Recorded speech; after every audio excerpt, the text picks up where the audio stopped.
Roku TV, Amazon Fire Stick TV, Facebook, and of course YouTube. Get all your sports news here first.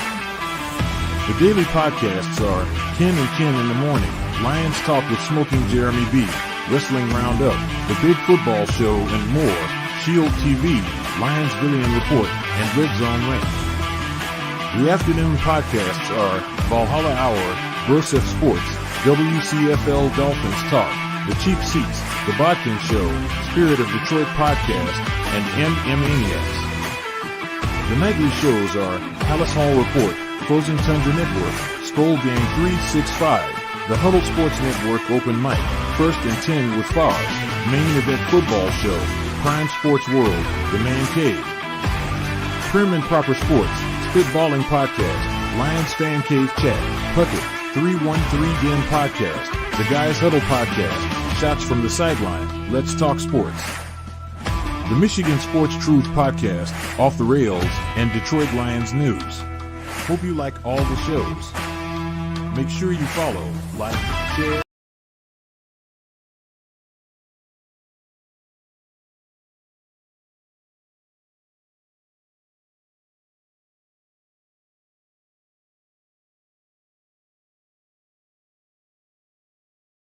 Hey, my name is Ray Flores. I'm a proud and loyal member of the First and 10 Tailgate. You're listening to First and 10 with my man, the main man, Foz. First and 10 with Foz, Chicago Bears in the mix. Rapping about football, no room for politics. From the Windy City, we bring the fire. This podcast hot, raising the bar higher. Touchdown after touchdown, we never settle for less. Breaking it down with Foz, we always bring our best. First and 10 with Foz, dance in the crowd, cheering loud and proud. Our spirits never bow. We rep that navy, blue and orange, no room for doubt. Chicago Bears legendary, no team can knock us out. No team can knock us out. When I'm in Chicago, always the Foz. For display. Hitting hard like a linebacker, making our way. Foz leading the charge, taking us to the top. Chicago Bears legacy, we can never stop. What's up, everyone? We're back for a little off-season action, a little football itch being itched right here, my friend. The draft this weekend. Maxwell, how's your summer going, buddy? Well, you dragged me out of my Cubs cave, so I'm here. You don't deserve baseball, just like I don't deserve baseball. None of you Cubs fans deserve baseball. You gotta suffer like us Sox fans do, man. I'm telling you. I understand. All right, guys, streaming live on the Chicago Bears Fan Forever page. Want to give a shout out to my boy Alberto, who runs the page with me. Horrible accident about 4 weeks ago. Ended up with a broken collarbone, some broken ribs. Was in the hospital for a while. Love him to death, though. He's at home. He's recovering. Had a surgery, I believe. Hopefully a quick recovery. Love you, bro. Get back. Yeah, feel Need better, you on man. the page. Love Alberto. Boom. As always, the show is brought to you by our returning sponsor this year, which I'm proud to say is Bedrock's Pizza, the place to be. Hard rock tunes and craft beers for thee. Crowd is roaring, the atmosphere's hot. We'll party hard, give it all we've got. This place is our sanctuary. Shout it loud, let the music play. Bedrock's Pizza, we're here to stay. Good times and memories never before. Under the neon lights, we're all stars.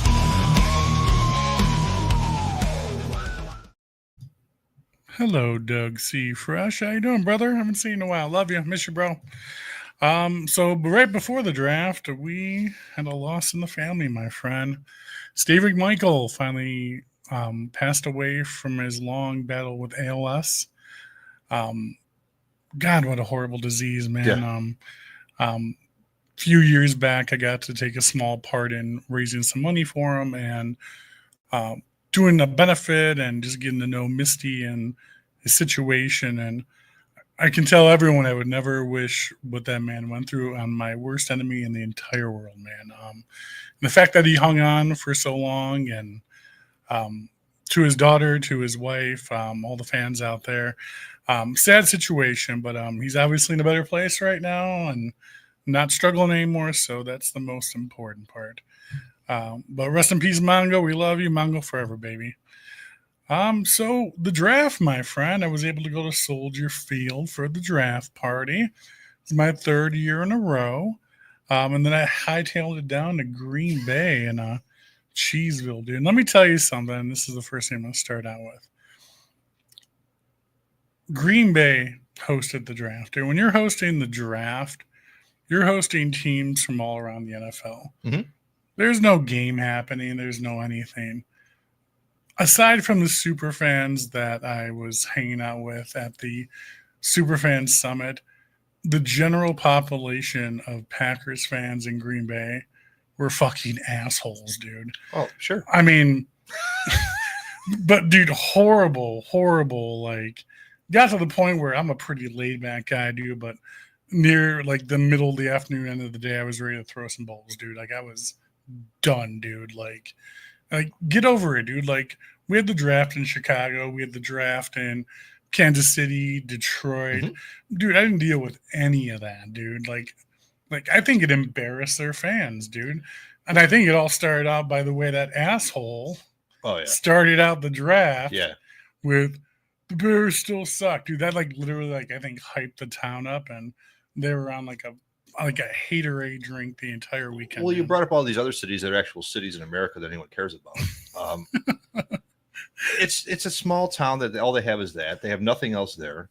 It was a dumb idea to have it there. I get it for nostalgia purposes or because it's one of the the original teams or whatever. But yeah, it's a small town. It can't handle that kind of quantity of people. First off, there's no hotels in Green Bay. There's probably one restaurant named Gill's. Like it's there's nothing there. So like I like Wisconsin as a whole as a state. So do I. Have it Milwaukee or something and just call it Green Bay. You don't have to have it by the Brewer Stadium, like where there's a lot of things around there to do and places to stay where you don't overwhelm the city to a point of bursting. Most of the locals were pissed off about it anyway, other than the money they're making from Airbnb because it's your only income. So there's houses right around Lambeau Field, and we ended up hearing a story that there was a guy who owned a house, like you could see Lambeau Field from his front yard, and he was parking cars on his front lawn for the entire weekend.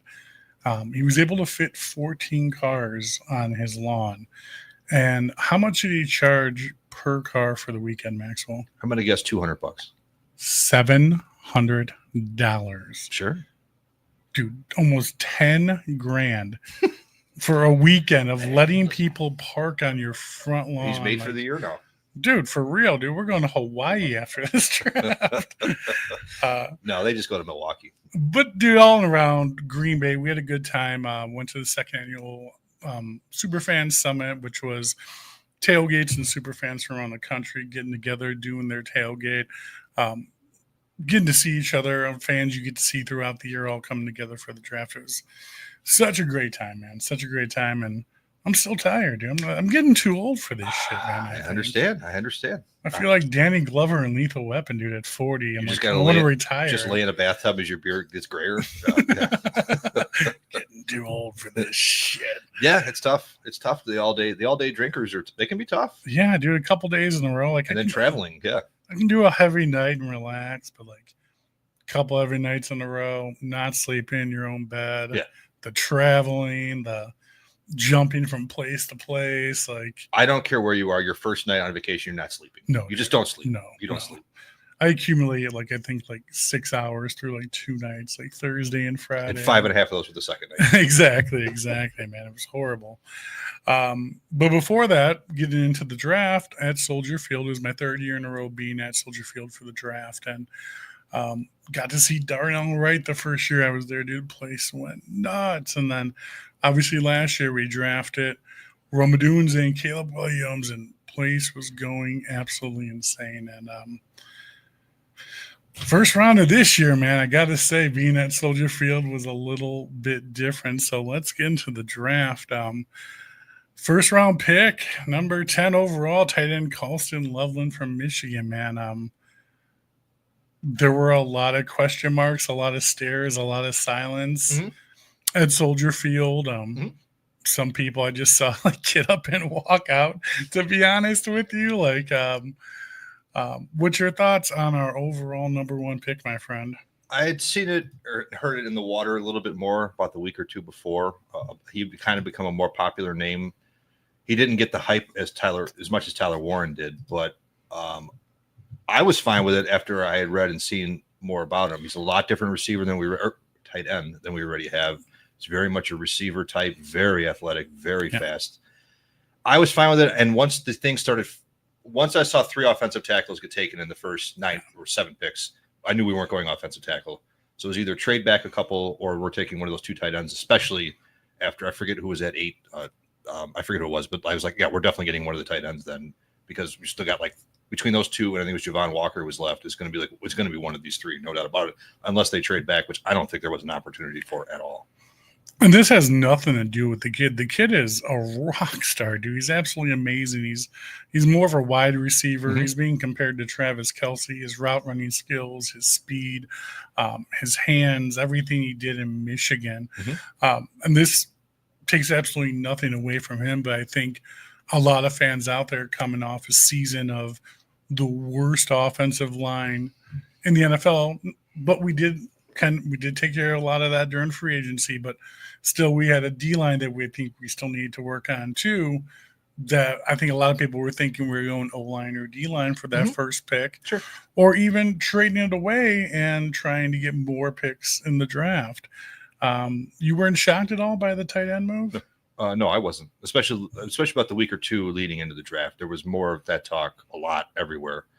We all kind of get into that with the draft. I'm just as guilty of it. It's like we start hearing a name, and then that name gets hype, and that's all we want is that name. So everyone was looking for the Bears to trade up, get Ashton Gentry. I don't think the Raiders were ever coming off him, unless we gave them a ridiculous amount of picks, which I don't want to ever do for running back. Unless you know in writing for a fact this is going to be Walter Payton and Emmitt Smith. Yeah. Like this guy will give you 10 years and he'll be in the Hall of Fame. Okay, fine. If not that, I don't want, especially all we heard about is how deep this was with running back. So no, I did think, especially with the 2 tight ends there at 10, they would have tried to trade down. They might have. We don't know. There were no more trades in the first round after that Jacksonville one. That was it. Yeah. Everyone made their pick. There was the Chiefs and the Eagles flipped 32 and 31. Yeah. Like, who cares? Like, there was nothing else. There was no more fireworks. It was all pretty by the book after that. There was like a surprising pick or 2. But I think everything I had read leading into the draft was like the top 5 guys are outstanding, and 6 through about 40 is about pretty equal. Like one guy might be 5 stars, one guy might be 4.75. Like there wasn't a lot of like, I need to jump up and get this guy, especially with no quarterbacks other than Cam Ward going. Yeah, and speaking of that, Mr. Sanders, wow. I mean, nobody saw that coming, man. Mm-mm. No one saw that kid going outside like the top 20 at least for the first round, man. I think Daddy had something to do with that, in my opinion. Deion Sanders in his mouth, dude. I mean, the NFL will put up with a lot, dude, but they do not put up with big talkers, dude. And I think that kind of dissuaded and hurt the kid in the long run. I think that, and also I had read 2 separate reports from 2 anonymous teams that interviewed him and said both said they were the worst interview they've ever had in a pre-draft prospect ever. So what does that mean? I don't know. Was he a terrible interviewer? Yeah. Did he not want to do anything? Did he not answer anything? I don't know. But yeah, he got humbled. There's no doubt about it. Yeah. And he's definitely not going to go in there and be the automatic starter. I mean, they drafted a quarterback in the 3rd round too, the Browns. So yeah, I mean, I kind of felt bad for him in a way. I don't know. I didn't get as wrapped up in it as some people did, especially like Mel Kiper was on saying that's the best quarterback prospect by far. He was losing his mind on ESPN that whole night. It was like, I don't know. He was the only one saying that. Like everyone else kind of said he was like the 2nd or 3rd best quarterback. Oh, and Stephen A. Smith. I don't know. Good for him. The preacher had a lot to say. I'm sure he did. But I mean, I think overall, going back to our first round pick, dude, Colston Loveland, and I'm going to repeat this a lot tonight. I love the pick as long as our O-line and our D-line is going to be solid, dude. Mm-hmm. I mean, I really can't tell you how I feel about any of our picks really until I see how our O-line and D-line performs, because this entire draft, I walked away with a summary of this is the most genius draft ever, and I love it, and we have so many offensive weapons, and we're going to kill it. Or if our O-line drops and our D-line doesn't do shit, this draft gets a GM fired immediately. So we'll see. I think there were 2 themes in the draft, and I know we're going to get into them, but one is this was very much a Ben Johnson heavy draft. Without a doubt. And two, they drafted football players and the best person at each position. They didn't do the old cliche, well, we're going to get the best guy, but then draft a position of need. They drafted the best players they thought were there. Yeah. Whether they had a lot of depth there or not, which is a way to do it. I mean, it's the way a lot of teams do it. So, okay. I got why they took a tight end in the first round. We'll just put it that way. I wasn't upset with that pick at all. No, and then get into our second pick, the 39th overall wide receiver, Luther Burden III from Missouri. To a lot of people, again, myself, I'll be honest with you, kind of an out of right field pick. Mm-hmm. That wide receiver room is stacked now, dude. I mean, DJ Moore, Roma Dunze. The kid from Washington. We picked up the kid from Washington. Now we have Burden. Later on in the draft, we got another wide receiver. So I think he took Jameson Williams' advice on this, because as soon as he got drafted, Jameson Williams from the Lions reached out to Ben Johnson and said, you just got yourself a dog, dude. And he's going to go out there and he's going to play just like I do, man. So hopefully that stands true, man. But the kid is looking pretty decent. I watched a lot of his tape since the draft, because I really wasn't 100% familiar with a lot of these people later on past the first tight end. But this kid's lightning, dude. This kid's fire, dude. So that offensive line holds up, dude. We got some weapons on the O-line, on the offense right now. Yeah, sounds like he's going to be a yak machine. So a lot of yards after the catch. Yeah. It seemed like Antoine Rondell was very happy we got him in the draft room. Extremely happy. Extremely happy. Yeah, everything I read, he played a lot of slot, extremely fast. Might be some character questions, but I don't think so. I mean, I really like this pick. I like it. The more I read about it, the more I really liked him. I agree with you, though. I was surprised it took a wide receiver this early. I think for sure they were going to try to go running back here, and that I forget the kid's name who got picked at 38 right before it. I'm pretty sure he was going to be a Bear at 39. Yeah, exactly. I think that totally foiled their entire plan. But again, this kid got picked as the second best steal of the entire draft, next to Saunders in the fourth round, which everyone was surprised about. So I would technically consider this almost the number one steal in the draft if you don't include Saunders. Yeah, I think Dane Brugler is the beast. He was the number 2 ranked wide receiver in the whole draft. Yeah. So the talent is there. There's no doubt about it. Most definitely, man. Getting into our third pick, second round, 56 overall. Really like this pick. I think a lot of people expected this a lot earlier. Offensive tackle Ozzie Trapillo out of Boston College, dude. 6'8". Yeah, he's a monster. 316 pounds, dude. This kid is absolutely killing it, dude.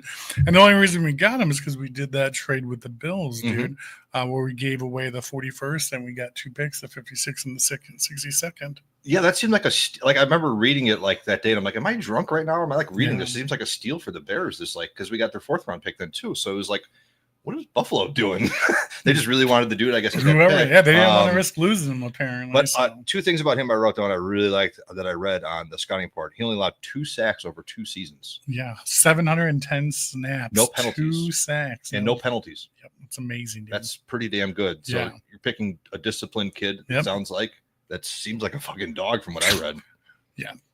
And he played some left tackle too. I know he was drafted as a right tackle, but yeah, he can play both ends, which I think is absolutely amazing. I mean, obviously, God forbid something happens to Darnell Wright, he gets injured, or God forbid Braxton Jones doesn't live up to his starter role, which he's currently in right now, or he might be being fought for that starter role. It could be that, or it could be that. I know they haven't said for sure what they're going to do, but I know polls at least put it in the water a little bit that he could see Darnell Wright if need be moved to left tackle. This kid slides in that right tackle. Possible. I'm not saying it's going to happen. I don't know if I would do that, but I don't know. New coach, new eyes on Ben Johnson, we trust, especially after this draft. And Ben Johnson. This definitely seemed like their offensive line coach, who's also very excited at this pick, and he was talking about him before the draft. So this is definitely a coaching staff pick here, not a GM pick. 100%, dude. And again, I think this pick and our next pick is what everyone thought we were going to do the first 2 picks. But it just shows the value you can get guys late. Like you don't.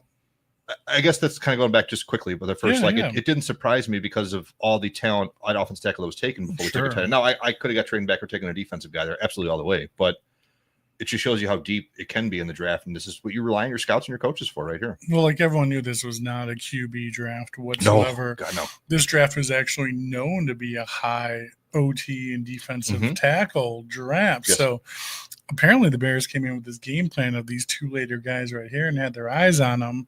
knowing they were going to be available, and got some offensive weapons to begin with, man. I mean, and I'm glad they didn't trade up to do anything. They just let it fall to them. Yes. I know. I'm sure you saw the report too that we were going to trade up to get the running back. I would have been so mad. I would have been furious. Now that would have been the only thing I would have been furious at in the first round if they had traded up to get a goddamn running back. Yeah, exactly. Especially when you have DeAndre Swift and then you have Homer, dude, which are solid running backs. I mean, find great running backs in the second, third, fourth round. Dude, a running back is almost as good as your offensive line, dude. Yeah. I mean, these guys are all talented. They're in the NFL for a reason. They're fast. They're elusive. They can break tackles. It's all about just giving them that hole to run through to begin with. So, solid offensive line, dude. I mean, look at all those years with the Eagles running backs and the Cowboys running backs and the Steelers running backs, dude. They replaced those guys in and out every year, and they were all studs. It didn't matter who they put in there because that O-line was so solid. So, I mean, your left to right's excellent. Yeah, not to take away from a running back whatsoever. Obviously, you have to have skill to do the position, but there's a lot of skillful players, and I think we have one of them to where I don't think we need to rush out there and try to replace them for another starter right now. Absolutely not. And I like this pick. Even let's say their offensive line is set. Let's say this guy is not. This guy was just a depth. You've got to have depth at offensive line. You need your 6, 7, 8 guys. Guys are going to get hurt. Guys are going to underachieve. You got to have depth, especially at that position. Yeah, this is probably my favorite pick so far in the draft going forward. But again, like I said, we got that 62nd pick overall, that trade with Buffalo. Defensive tackle Shamir Turner, dude, Texas A&M. 36 tackles, 5.5 for a loss, 2 sacks, pass breakup, forced fumble, and just 12 games last season, man. Known to be super aggressive, doing an awesome run defensive guy. So he's your 3 technique that you wanted from your Matt Eberflus. Yeah. That's the guy they were always looking for there. The 3 technique. Yeah, I think he played outside 2 years before, put a lot of weight on, and didn't lose a step, which is really good to hear. I like this pick a lot too. Yeah, so again, I think for people that are worried about the first and second round, getting a tight end and wide receiver, hey, second round, we got an offensive tackle and a defensive lineman. So absolutely. Fourth pick was probably the most questionable one for them, and I think the Bears have gotten a lot of criticism. They got a pretty low grade for this. Round 4, pick 132 linebacker Ruben Hyplet, the second out of Maryland. Apparently, he's super fast. He ran the 40-yard in 4.42. But besides that, dude, he was projected to be like undrafted or like. I couldn't find much on him. Super. Yeah, there's not even much out there, dude, because nobody really scouted for him, I guess. I don't know if it's like their ace in the sleeve they're looking for or. Yeah, I mean, I guess if you're going to take a swing like this, 4th through 7th round's fine. It's better than drafting a punter when you need a lot of other things. So maybe it's a guy that one of their coaches or scouts knew coming in, knew that like, hey, this dude is legit. We need to check him out, scope him out. Yeah. Maybe it was too high to draft him there. I don't know, but yeah, I couldn't find much on him.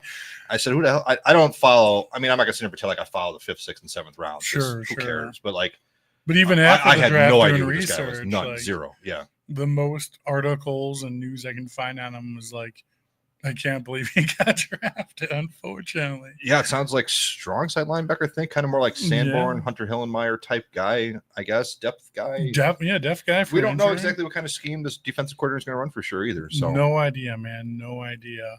Getting into our next pick for depth in the 5th round, 169 overall, we had cornerback Zay Frazier out of UTSA. Dude, 6'3", 190 pounds, coming off a 6 interception season. Super fast, dude. Ran the 40 and 4.36 at the Combine. This was an Al Harris coach, dude. He was fighting for this kid hard. Scouted him since I think January, they said, and he was begging for this kid, dude. And apparently the Bears listened to him and they got their hands on him, dude. And they actually got a pretty A- grade overall for this pickup. I mean, with the way Stevenson plays and the way Jalen Johnson plays and the aggressiveness of our corners right now, dude. Again, like we were talking about with the offensive line, someone goes down, dude. You need that depth player to come in. And absolutely, especially at that position. And I think the Bears, at least I'm going to give them credit there. They've had a good track record of drafting late round secondary guys. Yeah. Josh Blackwell's really good. Elijah Hicks was really good.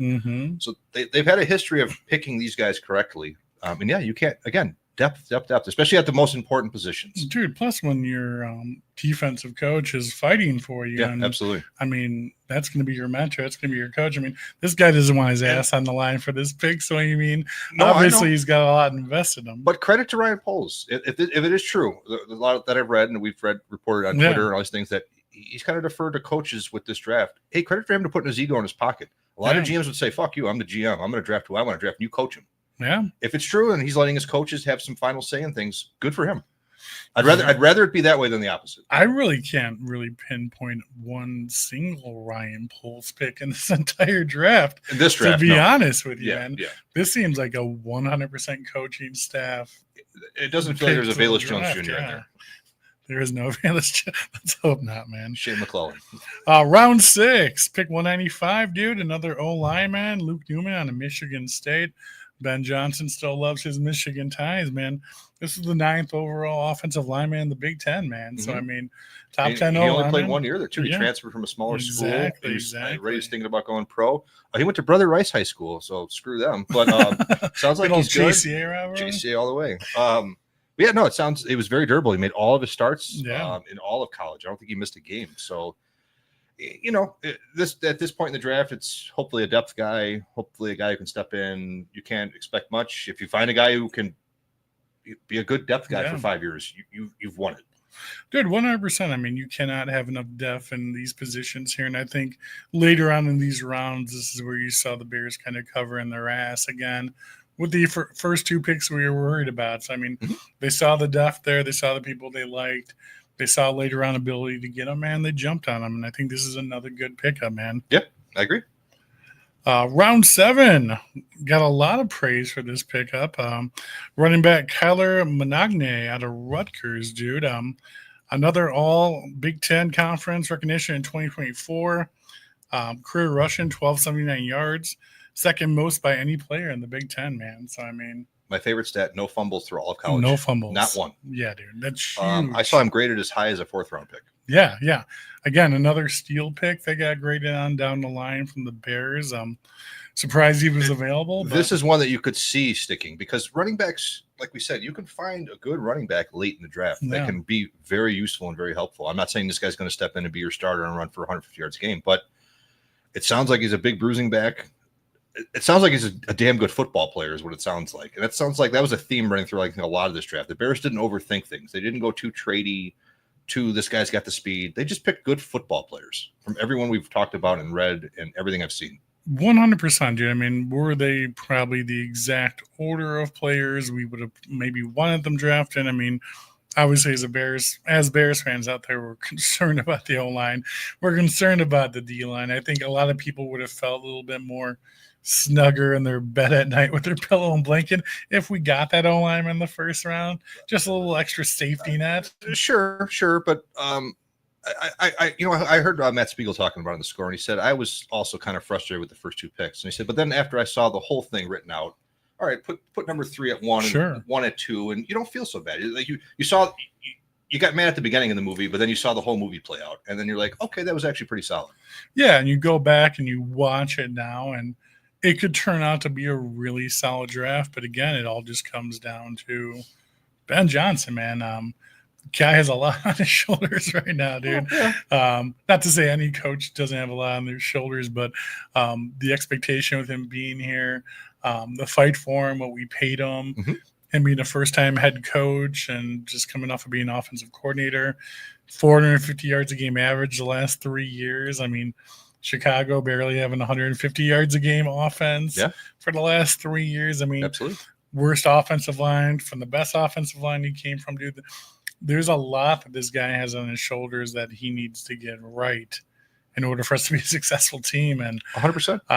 A draft like this to a Bears fan, any Bears fan out there, it's fucking scary. This was terrifying. It's always scary, and especially as the Bears, we all have PTSD from Bears past drafts and stupid things like Shane McClellan in the first round and the idiot tight end we drafted in the first round that one time. I mean, yeah, of course. And there's no guarantee that this tight end is going to be better than Tyler Warren. There's no guarantee that offensive lineman is going to be great. The second round wide receiver could be a bust.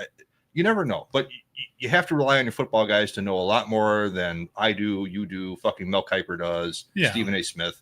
These guys are paid to live, sleep, and eat football. They don't care what the outside noise is. They don't care where Shadoy Sanders is supposed to be drafted. They don't give a shit. They're just concentrating on their positions that they're assigned. Yep. And hopefully you hope those guys do a good job. You hope your coaches know exactly what they're looking at, exactly what they're doing, which by his staff, it sounds like they do. And that's all you can do. You can just be hopeful these guys know how to coach them. They pick the right guys for their mix. And that's it. That's all you can do. You can get high as you want or as low as you want on each of these guys, but at the end of the day, it's up to these guys to pick the guys and get them in the right positions to succeed. Dude, starting the season, Joe Thoreau, offensive line, solid offensive line, Swift in the backfield, 2 tight end set. Mm-hmm. Then you have Roma Dunze, DJ Moore, possibly this new wide receiver, the kid from Washington. Dude, this is a dangerous on paper offense right now. Let's just say on paper. We thought that last year too when we had the guy from Keenan Allen and all that. Yeah, that was another thing I thought was weird. Go back to the tight end pick again. Yeah. Everyone was like, well, that's it. Cole Kmet's out of here. No, he's not. Ben Johnson has run 12 and 13 personnel all the time on his offense. He's run as much as 3 tight ends at a time. Cole Kmet is the complete opposite of this kid. They're completely opposite type tight ends. Yeah, I mean, even Ben Johnson, he's like, this guy reminds me of Sam Laporta. Dude. Yeah, like, he's going to be your fast receiving tight end. Cole Kmet's going to be a little more go get it in shorter yardage. He's going to be your extra blocker. Your check down, your extra. Absolutely. But we hired this guy to completely rework the offense and figure it out. Yeah. Then I already saw people saying, fire Ben Johnson. This is ridiculous. Now, I know it's Bears meatball fans, but it's like, let's just see how it plays out. They're not going to get rid of Cole Kmet. Cole Kmet's going to be a vital. We brought Ben Johnson in, and he loves Cole Kmet. Like he's going to figure out how to use 2 tight ends. I mean, obviously, this guy has a picture in his brain, already on what it is he wants to do and he's going to do. Yeah, and this draft is a reflection on this, man. Yeah, he wants to have so many weapons on the field, which sounds like with a 2 tight end set, that you're not going to know what to do on defense to cover who, to double exactly. That's how it worked in Detroit. You've got all these weapons, and you've got a smart quarterback with a good offensive line that knows how to use them. That's why they succeeded so much. Spread the ball around between all this talent. Yes, absolutely. I mean, we have to trust him. I mean, like I said, last 3 years, this guy's been the offensive genius of the entire NFL, dude. Right now, you just got to go in with blind faith and hope that he's exactly who you think he is. I'm leaning more towards yes to no. That's for damn sure. He seemed like a really cool guy. Like, and he was a far cry from Eberflus. And like when he shot the draft videos, when he's talking to the kids that they drafted, he seemed like a really cool, relatable guy. You got no choice but to trust him, dude. If we had an average 30.400-yard game Bears this season, I might fucking die, people. I will be having a heart attack watching the Bears games, going crazy, and that's where I gotta temper back my excitement because. Obviously, with the pieces and the puzzle pieces in play, we have that ability on paper to do that. So, but I think just if it gets executed, it's just going to be so absolutely amazing. You have every right as a Bears fan to be skeptical. We all have been there. We've all seen it. We've all, they brought in this guy. They got this guy. They brought in this guy to hire this guy. Yeah. We get it. But it feels a little different. It seems a little different. Be skeptical. There's nothing wrong with that. But don't get too high or too low at any pick, or they didn't get the guy you wanted, because the guy that they got might be a hell of a lot better than the guy you wanted. Yeah, man. I mean, like I said, we watch the football games, we watch ESPN, we listen to the podcast, we do our research through news and media, dude. Nobody knows this team, these players, any more better than these coaches. Exactly. And whatever happens behind the scenes, dude. They have more information than any of us will ever even dream of. Exactly, dude.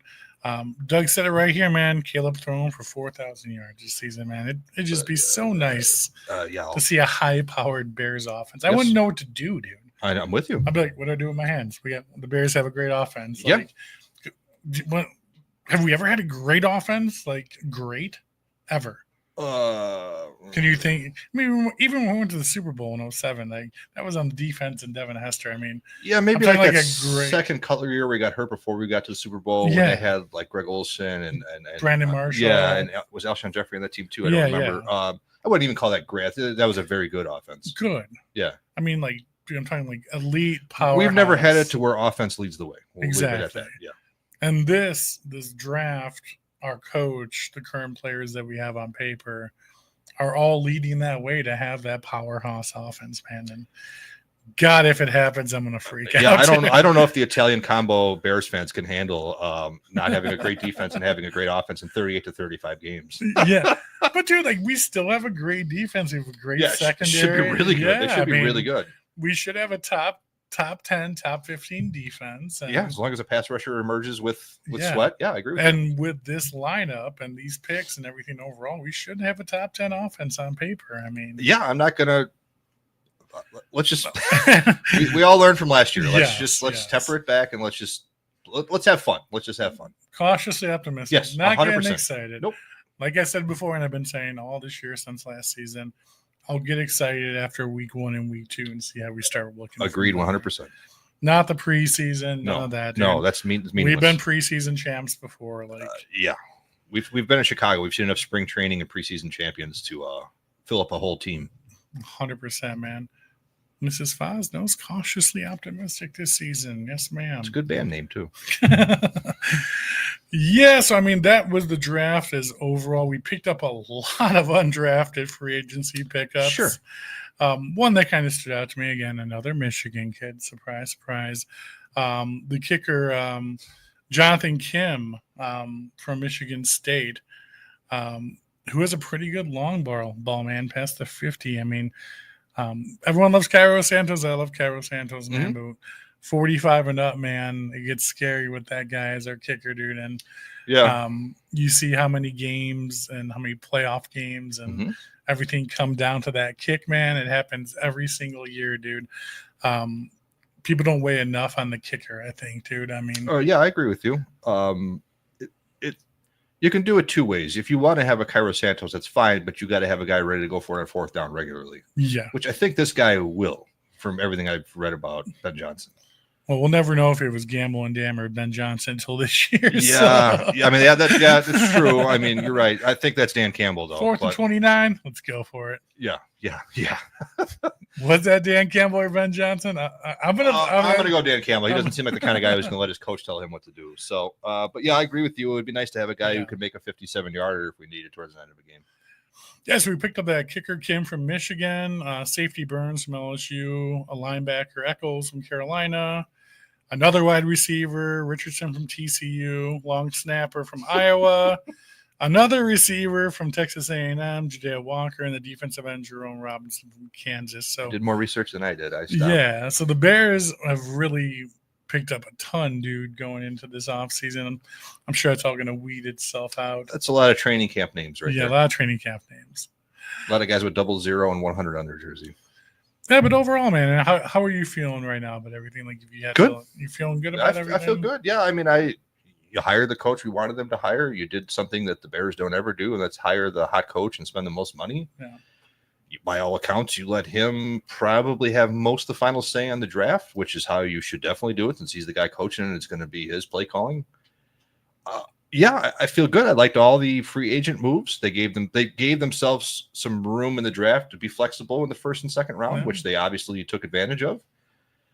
Yeah, there was nothing in the draft where I was like, what the hell are they doing? Or like, any free agent move where it's like, God, that's stupid. Like everything seemed to be a pretty smart, solid, not overthinking move thus far, which is pretty rare for the Bears. Usually there's at least one or two stupid things thrown in there, and I can't really pinpoint one yet. Maybe one will come to us, but the things I always want them to do, they do, at least the last couple of years, especially doing the podcast and the research, like calling out, do this, do that. Oh my God, you did this. This is awesome. But it's always equated to losing. Oh, yeah. You know what I mean? So I'm not going to say this is the most stupidest draft ever, or the most genius draft ever. No. But I will say this is all very un-Bears-like. Yeah. And un-Bears-like traditionally is winning. Yeah, I agree. Bears-like is losing, yeah. And un-Bears-like is winning. So if this is the complete opposite of everything we've been dealing with, and they're doing untraditional things and things they haven't done before, and doing different methods and stepping out of their comfort zone and their box and how they've been doing things, dude, maybe that will lead to winning then. I mean, it feels like this draft doesn't feel like a Bears draft. It just feels like if you took Chicago Bears off and put Baltimore Ravens down or Detroit Lions, you'd be like, well, that's a pretty solid draft right there. The Bears didn't try to reinvent the game. They just picked the best players that came to them. That's how it felt to me with the draft.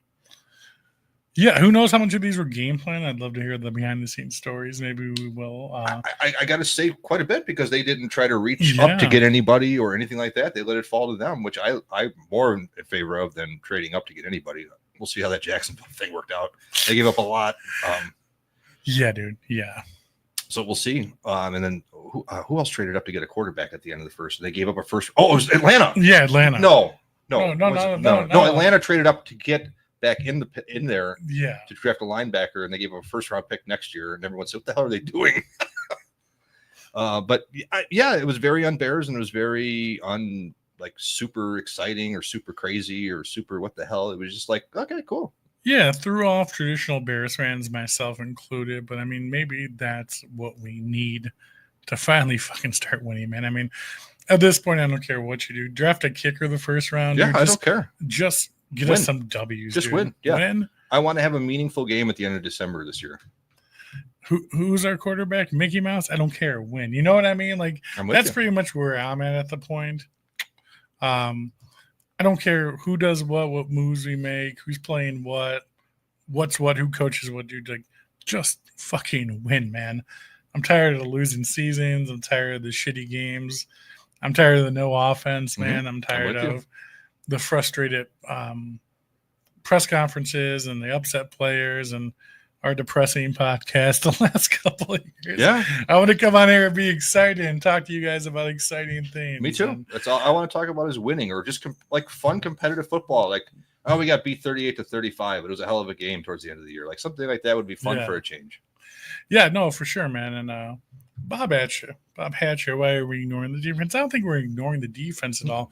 The Bears are always going to have a good defense. The Bears have a great secondary. They have great corners. I mean, the Bears' defense is never a question. You know what I mean? They always have a top, except for their pass rush, which I think they addressed. And yeah, we'll see. I mean, that is one area I could say that maybe they didn't, but modern NFL, you need a better offense. You need a functional. But I mean, we picked up the kid from the Colts from free agency. No, I know that, but he's kind of unproven. He's on his upswing, we hope. And we got that defensive tackle, Grady Jarrett too. So, it's not they didn't. It's that the Bears actually did do a really good job with some of their defense. They've locked up Jalen Johnson and Kyler Gordon. Yeah, you've got one really good middle linebacker.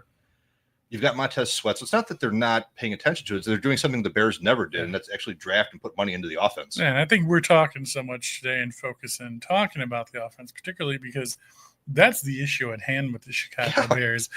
The Bears have had a great defense traditionally since we were born pretty much. I mean, we've always been that defensive team, like awesome defense and then a run offense. I mean, that's been the old Hallis way since the beginning, man. Since the dawn of Chicago Bears. Yeah, so this is the biggest switch up now that we're finally going to start concentrating on the O-line and pass protection and a good QB and good receivers and good play calling on the offense and route running and strong offensive weapons. I mean, this is the most untraditional Bears thing that we've ever seen. They finally woke up and realized they're in the NFL in 2024 or 2025.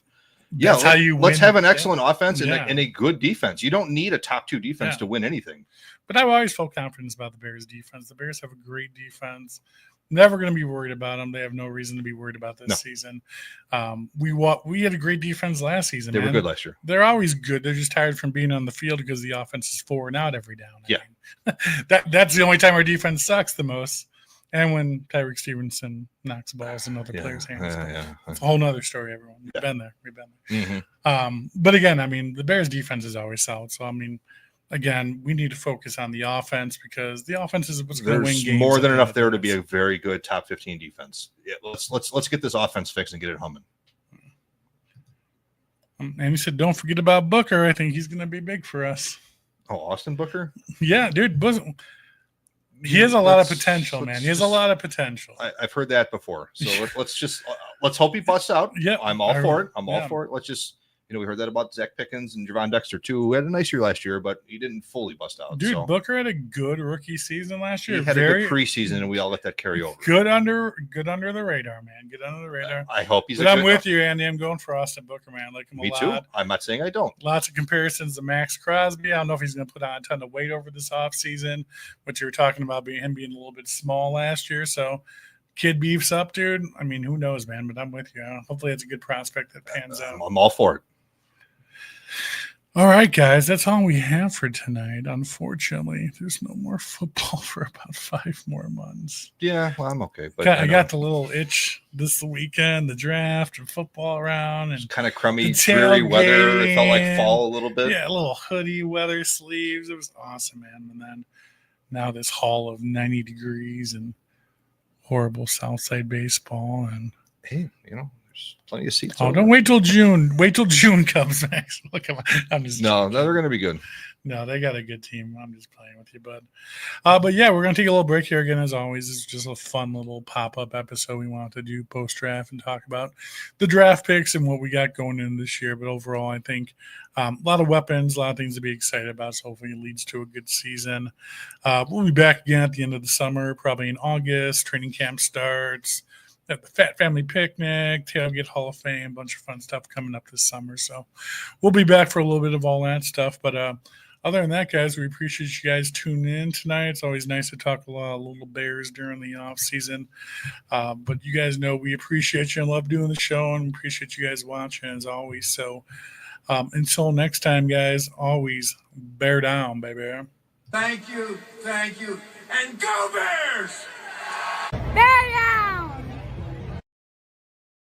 From Harrison and Wabash we rise, tailgating with excitement under the skies. The Buzzers leading the way with Billy from the van, rapping jazz, dancing to the Chicago Plaza. And Orlando's is feeling the beat.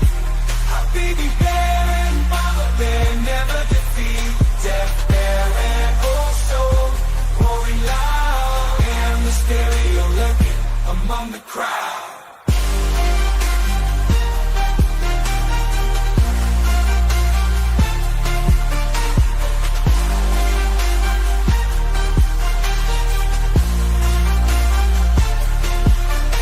The Hallis Tower, a symbol of might.